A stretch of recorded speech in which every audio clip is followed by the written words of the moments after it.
আল্লাহ রাব্বুল আলামিন কোরআনুল কারীমের ভিতর ঘোষণা করে দিয়েছেন, মা খালাকতুল জিন্না ওয়াল ইনসা ইল্লা লিয়াবুদুন। আল্লাহু আকবার। আল্লাহ রাব্বুল আলামিন বলেন, এই পৃথিবীর জিনদেরকে, পৃথিবীর মানুষদেরকে আমি আল্লাহ সুবহানাহু ওয়া তাআলা, আমি আল্লাহ পাকের ইবাদতের জন্য তৈয়ার করেছি। মানুষদেরকে, জিন্নাতদেরকে আল্লাহর ডিউটি করতে হবে আল্লাহ পাকের ইবাদতের জন্য। আল্লাহ রাব্বুল আলামিন আপনি আমাকে আল্লাহ দুনিয়ায় পাঠিয়ে দিয়েছেন। কোন সুবহানাল্লাহ। আমাদের ডিউটি আছে না? ডিউটি আছে। কি ভাই, খারাপ লাগতেছে? বোঝা যাইতেছে? আমাদের ডিউটি কিটা? আল্লাহর কাম করতে হবে। কার কাম? আল্লাহ সুবহানাহু ওয়া তাআলা। আল্লাহ পাকের কাম কিভাবে করব, আল্লাহকে কিভাবে পাবো, আল্লাহর জান্নাতে কিভাবে ঢুকবো, আল্লাহ পাকের জান্নাতে যাওয়ার জন্য আমরা যেন জান্নাতি হই, এই জন্য আল্লাহ রাব্বুল আলামিন আপনি আমাকে জান্নাতে নেওয়ার জন্য আল্লাহ সুবহানাহু ওয়া তাআলা আমাদেরকে দামি দামি দুটি জিনিস আল্লাহ দান করেছে। কয়টি জিনিস? দুটি জিনিস।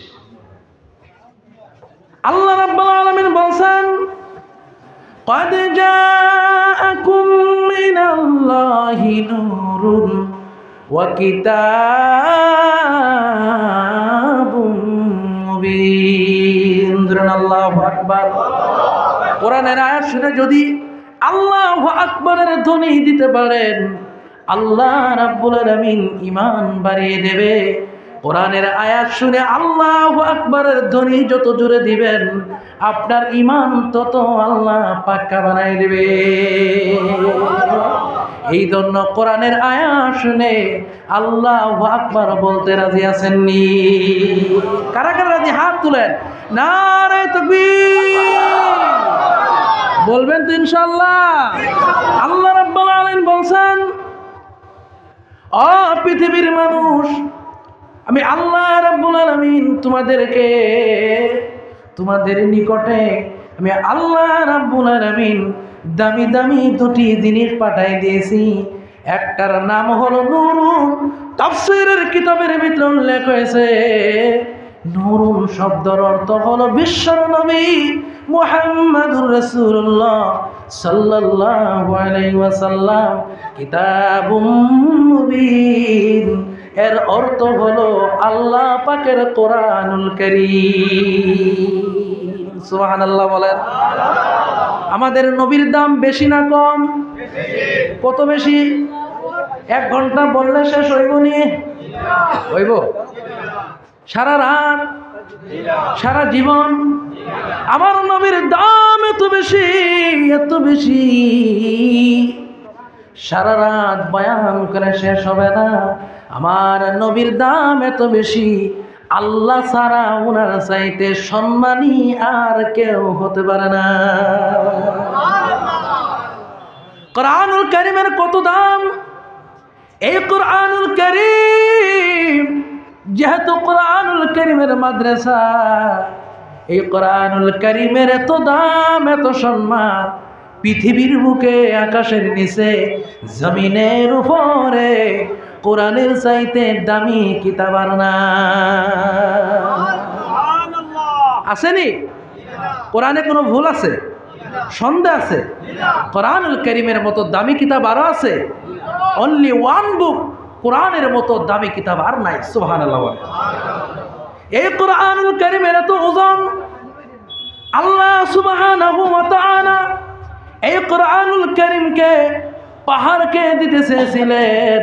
পাহাড় বলছে, আল্লাহ আমার কোরআনের লুক নিতে পারবো না। বলেন সুবহানাল্লাহ। এই কোরআনুল কারীমকে আল্লাহ পাক নদীতে দিতে চেয়েছিলেন। নদী বলছে, আল্লাহ কোরআনের লুট আমি নিতে পারবো না। এই কোরআনুল কারীম আমাদের নবী বিশ্বর নবী বহন করেছেন।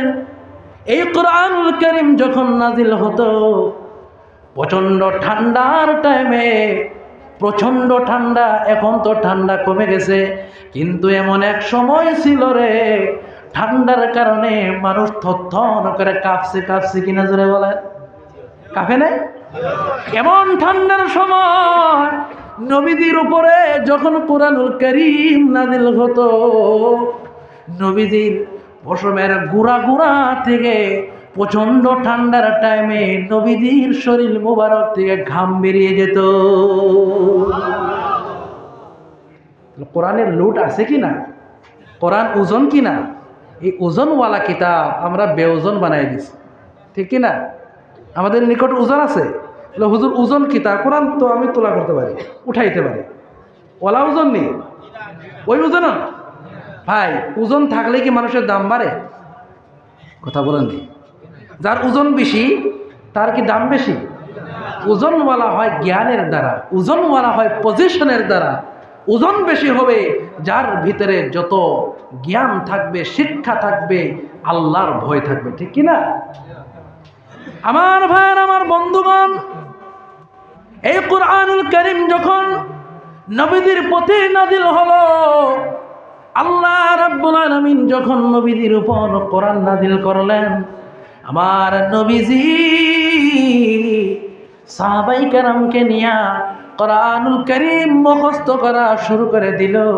আমার নবী কষ্ট করে পরিশ্রম করে যখন কোরআনুল কারীম মুখস্থ করলো, আল্লাহ রাব্বুল আলামিন দেখলেন নবীদের কষ্ট হইতেছে। আল্লাহ রাব্বুল আলামিন কোরআনের আয়াত নাযিল করে বললেন, লা তুহাররিক বিহি লিসানাকা লিতা'জালা বিহি ইন্না আলাইনা জামআহু ওয়া কুরআন। বলেন আল্লাহু আকবার, জোরে বলেন আল্লাহু আকবার।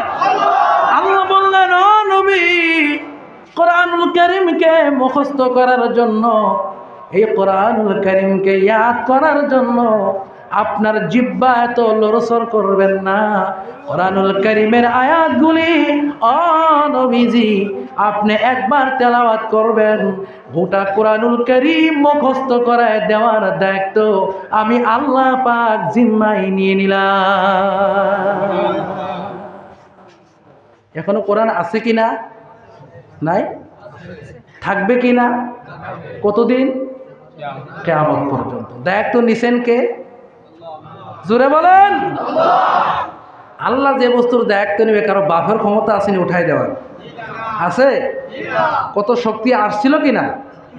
আসছিল নাকি? এখনো আছে কিনা? উঠাই দেওয়ার নিয়ত আছে না নাই?